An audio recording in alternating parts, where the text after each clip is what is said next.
कौन कहता है कि उसका पता ही नहीं, ढूंढने के लिए हद तक कोई गया ही नहीं।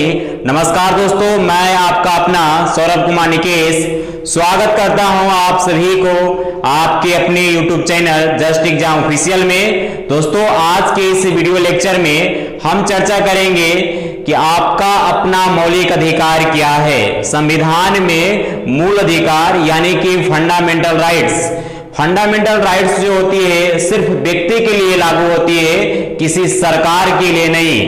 अगर व्यक्ति के लिए अपना अधिकार नहीं दिया जाए तो जिंदगी नहीं बल्कि जेल और बहुत मुश्किलें बन जाती है। दोस्तों, मौलिक अधिकार के ठीक पिछले वाले वीडियो में यानी कि प्रीवियस वीडियो में मैंने अनुच्छेद 14 से लेकर के 24 तक मैंने वर्णन कर दिया है और आज के वीडियो में मैं अनुच्छेद 25 से लेकर के अनुच्छेद 35 तक वर्णन करूंगा और आपसे उम्मीद है कि आप इस वीडियो के आखिरी समय तक बने रहिएगा और मुझे पूरा यकीन है कि मैं इस वीडियो को पूरी व्यवहारिक तौर तरीके से वर्णन करने की कोशिश करूंगा। और दोस्तों, अगर आप इस चैनल पर नए हैं तो प्लीज चैनल को सब्सक्राइब करके ऑल नोटिफिकेशन बेल आइकन को प्रेस कर लीजिए ताकि आगे आने वाला जो भी वीडियो हो वो भविष्य में आपको सबसे पहले मिल सके। तो आइए आज के इस लेक्चर को शुरू करते हैं। लेक्चर में है कि मौलिक अधिकार यानी कि अपना मूल अधिकार, जो भारत के मूल नागरिक होते हैं उनका अपना अधिकार क्या होती है। मौलिक अधिकार का इंग्लिश होती है फंडामेंटल राइट्स। राइट्स का मतलब दायां बायां नहीं, राइट्स का मतलब होती है अपना अधिकार, अपना वजूद, अपना मूल तत्व कि हम भारत के निवासी हैं तो भारत हमारे लिए क्या दे रही है। हम भारत के लिए अनाज उपजा कर दे रहे हैं तो भारत के संसद, भारत के सरकार हमें क्या दे रही है, तो ये जानना भी हम भारतीय मूल निवासियों को बहुत जरूरी है। तो अगर आप मौलिक अधिकार के पिछले वाले वीडियो देखना चाहेंगे तो वीडियो के ठीक इस वीडियो के ठीक आपको एंड स्क्रीन में उस वीडियो का लिंक दे दिया जाएगा या इस वीडियो के ऊपर आई बटन में लिंक दे दिया जाएगा। आप आई बटन के लिंक के ऊपर क्लिक करके आप मौलिक अधिकार के फर्स्ट वीडियो को देख सकते हैं। तो आइए आज के इस वीडियो के लेक्चर को शुरू किया जाए। पहला में है आज अनुच्छेद 25 से 28 में कि धर्म की स्वतंत्रता का अधिकार। एक क्वेश्चंस बार बार आती है कि धर्म की स्वतंत्रता का अधिकार अनुच्छेद कितना से कितना में वर्णित है। तो अनुच्छेद 25 से कितना में है जी? अनुच्छेद 25 से 28 में धर्म की स्वतंत्रता का अधिकार के बारे में वर्णित है या वर्णन किया गया है या उल्लेखित किया गया है। अब धर्म की स्वतंत्रता का मतलब क्या होती है? अगर आप मुस्लिम धर्म से, अगर आप सिख धर्म से बिलोंग करते हैं और आप चाहते हैं कि मैं सिख धर्म को त्याग कर किसी दूसरे धर्म को अपना लूं, तो मौलिक अधिकार में अनुच्छेद 25 से 28 तक धर्म की स्वतंत्रता को पूर्ण रूप से की गई है कि आप किसी धर्म में अपना परिवर्तन करा सकते हैं, उसके ऊपर आपके ऊपर किसी भी प्रकार का कोई प्रतिबंध नहीं लगाया जाएगा। तो अनुच्छेद 25 में क्या है? अनुच्छेद 25 में है धर्म प्रचार प्रसार करने की स्वतंत्रता। अगर आप धर्म की प्रचार प्रसार करते हैं, जैसे कि ईसाई धर्म 1943 ईस्वी में, ईसाई धर्म 1943 ईस्वी में बिहार राज्य में यानी कि बिहार प्रांत में इसका आगमन हुआ। 1943 से ठीक पहले जो चमार बिरादरी के लोग थे, जो चमार जाति के लोग थे, वो सब के सब हिंदू वर्ग से लेके यानी हिंदू वर्ग यानी कि सनातन धर्म से बिलोंग करते थे। लेकिन जब ईसाई धर्मावलंबी लोग बिहार में अपना जमाव रखा, अपना धर्म का प्रचार प्रसार करना शुरू कर दिया, तो 1943 के बाद जो हिंदू धर्म के लोग थे यानी कि सनातन धर्म के जो लोग थे वो ईसाई धर्म अपनाने लगे और आज भी धर्म का प्रचार प्रसार ईसाई धर्म का बहुत एक तरह से लंबे श्रृंखला में चल रही है। अब इस धर्म का प्रचार प्रसार करने का पीछे का उद्देश्य क्या है? मुझे पता नहीं है, लेकिन मुझे इतना जरूर पता है कि मौलिक अधिकार यानी संविधान के मौलिक अधिकार में ये अनुच्छेद 25 में उल्लेखित है कि आप अपना धर्म का स्वतंत्र रूप से प्रचार प्रसार कर सकते हैं, उसमें किसी के ऊपर कोई प्रतिबंध नहीं है। ऐसा नहीं है कि मुस्लिम धर्म वाले लोग अपना धर्म का प्रचार नहीं करेंगे, ईसाई धर्म वाले अपने धर्म का प्रचार नहीं करेंगे, हिंदू धर्म वाले अपना धर्म का प्रचार प्रसार नहीं करेंगे, ऐसा बिल्कुल भी नहीं है। स्वतंत्र रूप से आप अपना धर्म का प्रचार प्रसार कर सकते हैं। आई होप कि मुझे अच्छी तरीके से पता हो गई होगी आपके बारे में कि आप धर्म प्रचार प्रसार के बारे में स्वतंत्र रूप से सीख गए होंगे। आइए अनुच्छेद 26 में देखते हैं। अनुच्छेद 26 में है धार्मिक कार्यों के प्रबंधन की स्वतंत्रता। आप किसी धर्म के लिए, जैसे कि सनातन धर्म में, हिंदू धर्म में क्या है, दुर्गा पाठ होती है, दुर्गा पूजा होती है, माँ की आराधना होती है। तो जब दुर्गा पूजा होती है, दुर्गा माँ का मतलब एक प्रतिमा लगाई जाती है, प्रतिमा लगाने के उपरांत यानी कि उसके ठीक बाद उस माँ को विसर्जन किया जाता है। और मुस्लिम धर्म वाले लोग भी अपना धर्म के अनुसार अपने देवी देवताओं को लोग पूजते हैं, अपने अल्लाह को पूजते हैं। ठीक उसी तरीके से आप भी अपने धर्म वाले को लोग पूजते हैं, ईसाई धर्म वाले लोग अपने पूजते हैं। तो यहां पर है कि धार्मिक कार्यों के लिए गौर से ध्यान दीजिएगा, यहां धर्म की स्वतंत्रता की बात नहीं की जा रही है, यहां बात की जा रही है कि धार्मिक कार्यों यानी कि आप अपने धर्म के लिए किसी प्रकार का कार्य करते हैं, जुलूस उठाते हैं या उसके लिए कोई संघ बनाते हैं, तो आप स्वतंत्र रूप से बना सकते हैं। ऐसा नहीं है कि आप उसमें नहीं बना सकते हैं। जैसे कि एक उदाहरण से समझते हैं, एक मुस्लिम धर्म वाले लोग और एक हिंदू धर्म वाले लोग, एक मुस्लिम धर्म और हिंदू धर्म जैसा कि अपना विचार करके लगाया कि हमें आज जुलूस लेकर जाना है और जुलूस एक गली से ही गुजरना है, टाइम भी एग्जैक्ट एक ही है। लेकिन मुस्लिम वाले लोग चाह रहे हैं कि हिंदू धर्म वाले एग्जैक्ट टाइम में यानी कि सेम टाइम में, मान लिया जाए टाइम शाम के 6 बजे है, शाम के 6 बजे मुस्लिम लीग वाले लोग भी अपना जुलूस निकालना चाहते हैं और हिंदू धर्म वाले लोग भी अपना जुलूस निकालना चाहते हैं। अब दोनों में आपाधापी होगी, दोनों में तनाव बढ़ेगी। तो उस तनाव को दूर करने के लिए अनुच्छेद 26 यानी मौलिक अधिकार के अनुच्छेद 26 में है कि धार्मिक कार्यों के लिए प्रबंधन की स्वतंत्रता। आप अपने धर्म के लिए किसी भी कार्य की प्रबंधन स्वतंत्र रूप से कर सकते हैं, उसमें किसी भी प्रकार का कोई प्रतिबंध नहीं है, यानी कि पूरी तरीके से स्वतंत्रता की आजादी है। आप अपने धर्म के लिए कार्यक्रम कीजिए, उससे कोई मतलब नहीं है। और अगले इंसान अपने धर्म के लिए करेंगे तो किसी को प्रताड़ित करना, उसे कुंठित करना, दुख के घेरे में लेना ये किसी मूल नागरिकी अधिकार नहीं है। जब संविधान आपको अधिकार दे रही है कि आप स्वतंत्र रूप से कोई काम कर सकते हैं, तो किसी अगले इंसान की अस्वतंत्रता, किसी मूल नागरिक को ठेस पहुंचाने की जरूरत बिल्कुल भी नहीं है। आगे बढ़ते हैं अनुच्छेद 27 में। अनुच्छेद 27 में है कि धर्म समुदाय के बारे में स्वतंत्रता। अब यहां पर समझ रहे होंगे कि भैया धर्म समुदाय क्या है। धर्म तो सब जान रहे हैं कि हम मुस्लिम धर्म से हैं, सिख से हैं, ईसाई से हैं, पारसी से हैं, यहूदी धर्म से हैं, बहुत तरह अन्य धर्मों से धर्मावलंबी लोग अपने अपने धर्म से बिलोंग करते हैं। बट ये समुदाय क्या है? समुदाय का मतलब होता है वह धर्म जो अपने धर्म से किसी दूसरे धर्म में परिवर्तन कराना चाहता है या परिवर्तन करता है, उसे हम क्या बोलेंगे? समुदाय बोलेंगे। तो समुदाय का मतलब एग्जैक्टली होती है व्यक्ति। जैसे कि मान लिया जाए सौरभ हिंदू धर्म से है और यह मुस्लिम धर्म में अपना धर्म को परिवर्तन कराना चाहता है, तो वहां पर हम सौरभ व्यक्ति नहीं बल्कि धर्म समुदाय के नाम से जाने जाएंगे। धर्म समुदाय के नाम से इसलिए जाने जाएंगे क्योंकि हमने अपने धर्म में परिवर्तन किया है। तो आप, मुझे पूरा विश्वास है कि इस लाइन को भी आप बहुत क्लियरिफाई से समझ गए होंगे। नेक्स्ट में है अनुच्छेद 28 में। अनुच्छेद 28 में शिक्षा संस्थाओं में धार्मिक शिक्षा और धार्मिक उपासना की स्वतंत्रता। जैसे कि ऐसे कोई भी स्कूल्स हैं, कॉलेज हैं, तो ये स्कूल कॉलेज में कोई प्रतिबंध नहीं रहती है कि सिर्फ मुस्लिम वाले लोग ही मुस्लिम वाले कॉलेज में जाएंगे, सिर्फ ईसाई वाले लोग ही ईसाई कॉलेज में जाएंगे, या सिर्फ सिख धर्म वाले लोग ही सिख धर्म वाले कॉलेज में जाएंगे। ऐसा बिल्कुल भी नहीं है।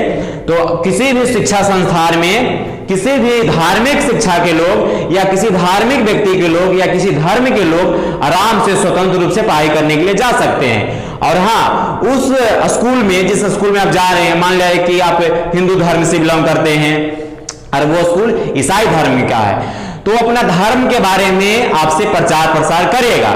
लेकिन आप मतलब वामपंथी नेता की तरह आप मतलब उछल पुछल मत हो जाइएगा कि भैया हम तो मतलब हिंदू धर्म से हैं, हिंदू जाति से हैं, सनातन धर्म से हैं। बट ये शिक्षा संस्कृति में, ये शिक्षण संस्थान में ये अपने धर्म का प्रचार प्रसार क्यों कर रहा है? तो धर्म का प्रचार प्रसार इसलिए कर रहा है कि आपका मौलिक अधिकार अनुच्छेद 28 में वर्णित कर दिए कि कोई भी शिक्षण संस्थान हो, कोई भी किसी धर्म से हो, अपने धर्म के बारे में प्रचार प्रसार करेगा, अपने धर्म की उपासना को आपको बतलाएगा, अपने धर्म की शिक्षा संस्कृति को बतलाएगा, अपने धर्म की विरासत के बारे में बतलाएगा। तो धर्म की स्वतंत्रता का अधिकार अनुच्छेद 25 से 28 तक एक वीडियो कंप्लीट हो गई है। अब नेक्स्ट पार्ट में आते हैं अनुच्छेद 29 से 30। अनुच्छेद 29 से 30 में है संस्कृति और शिक्षा संबंधी अधिकार। संस्कृति और शिक्षा संबंधी अधिकार कितना में है जी? अनुच्छेद 29 से 30 में वर्णित है। तो आइए इसके बारे में देखते हैं कि अनुच्छेद 30 में क्या वर्णन किया गया है।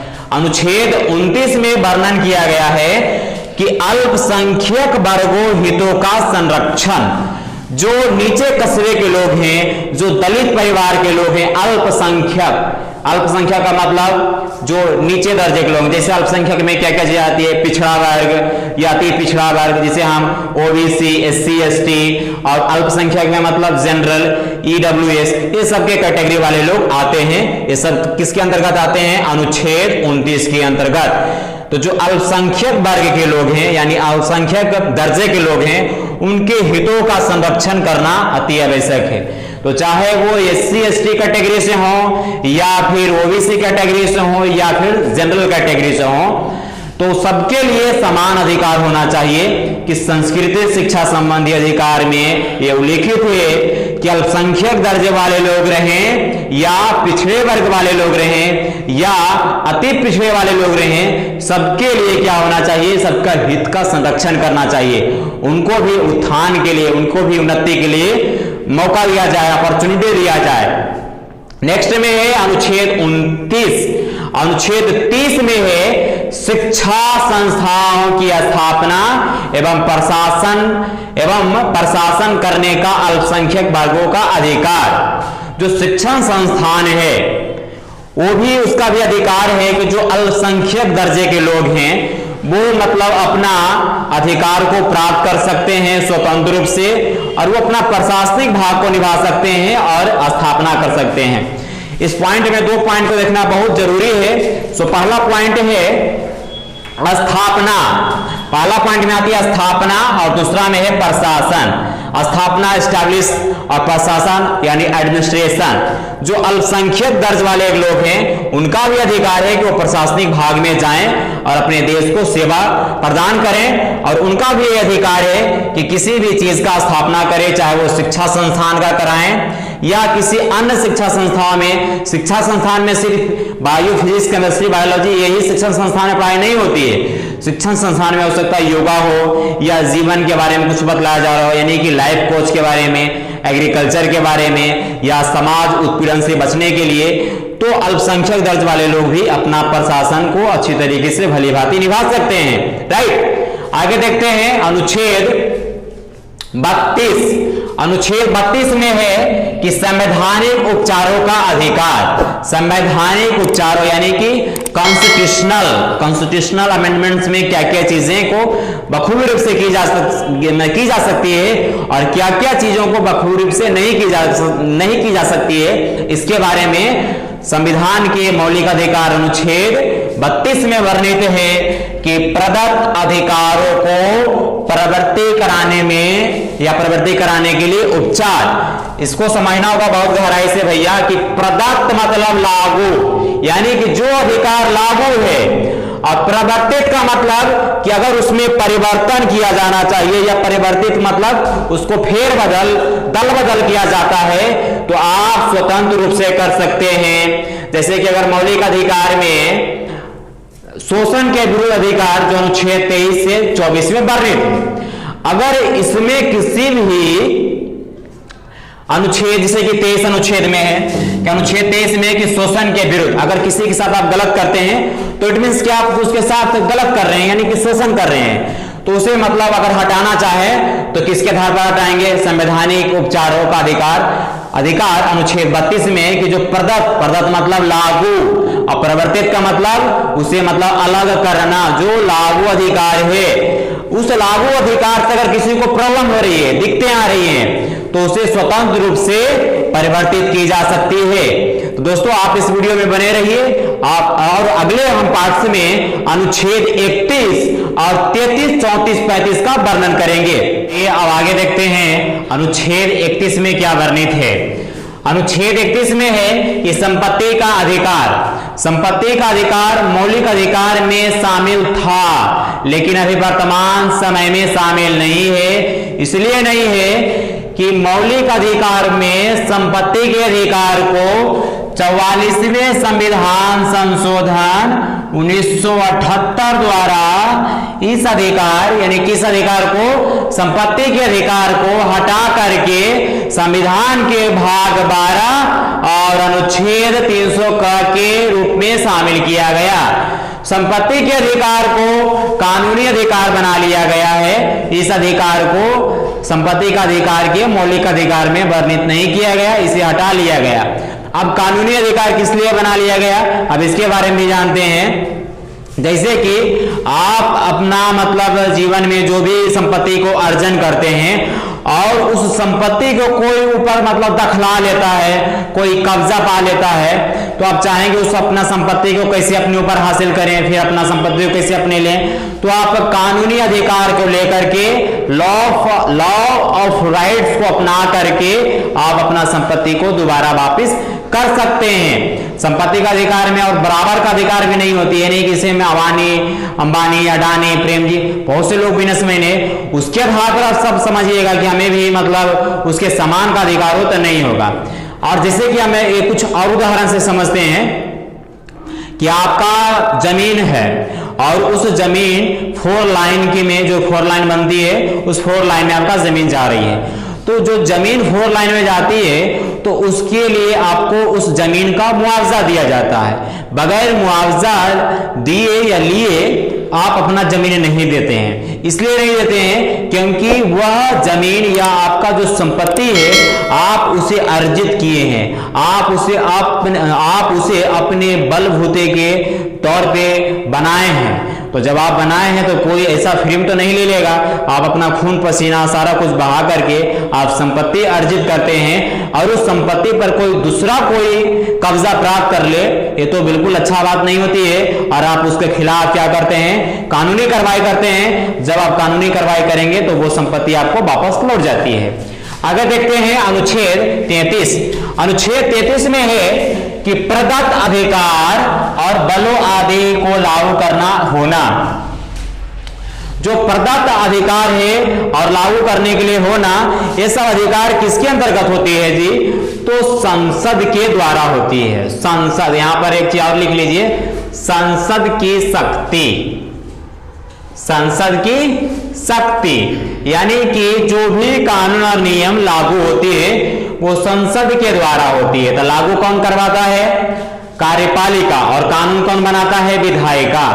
तो विधायिका का काम है कानून बना देना और कार्यपालिका का काम है कानून को लागू करवाना, और न्यायपालिका का काम है उस कानून के आधार पर न्याय दिलाना। क्या किसका काम है? न्यायपालिका का काम है।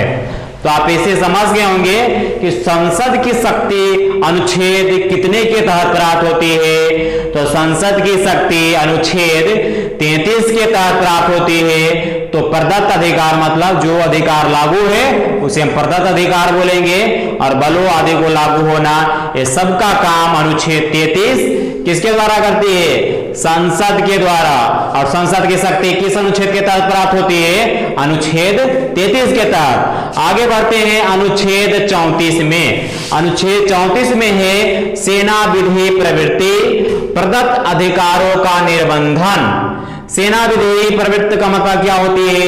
जो डिफेंस एकेडमी के होते हैं, जो सुरक्षा कर्मी होते हैं, उनके लिए भी अलग से विधियां, कानून, नियम उनके प्रवृत्ति को बना दी जाती है। ताकि वो भी अपना जीवन को स्वतंत्र रूप से जी सकें। तो ये अनुच्छेद 34 में वर्णित है। प्रदत्त अधिकारों का निर्बंधन, जो अधिकार लागू किए गए हैं उनका रख रखाव, उनका सुरक्षा भी होना बहुत जरूरी है। ऐसा नहीं कि जो नियम और कानून बनाए गए हैं, जो अधिकार प्राप्त हुए हैं, जो अधिकार को समाज में लागू की गई है, उस अधिकार का हनन ना हो तो उसके लिए निर्बंधन शब्द का प्रयोग की जाती है और उस निर्बंधन से उस कानून और नियम को बचाव में रखा जाता है। आगे देखते हैं अनुच्छेद 35 में क्या है। अनुच्छेद 35 में है कि उपबंधों को प्रभावी करने के लिए विधान। उपबंध मतलब जो संविधान में एक अपना उपबंध नीति, शर्तें, कानून, नियम जो बनाई जाती है। प्रभाविक मतलब उसको प्रभाव रूप से लागू करना, उसको प्रभावित, किसी को प्रभावित करना, जी नहीं। प्रभावी का मतलब हुआ उसे स्वतंत्र रूप से लागू करना। तो जो नियम और कानून बनती है किसके द्वारा? विधान के द्वारा, विधान शक्ति के द्वारा। तो विधान शक्ति में विधायिका, विधान शक्ति में विधायिका, कार्यपालिका, कार्यपालिका एंड न्यायपालिका, न्यायपालिका के संदर्भ में संविधान में बनाए गए उपबंधों के द्वारा, किसके द्वारा?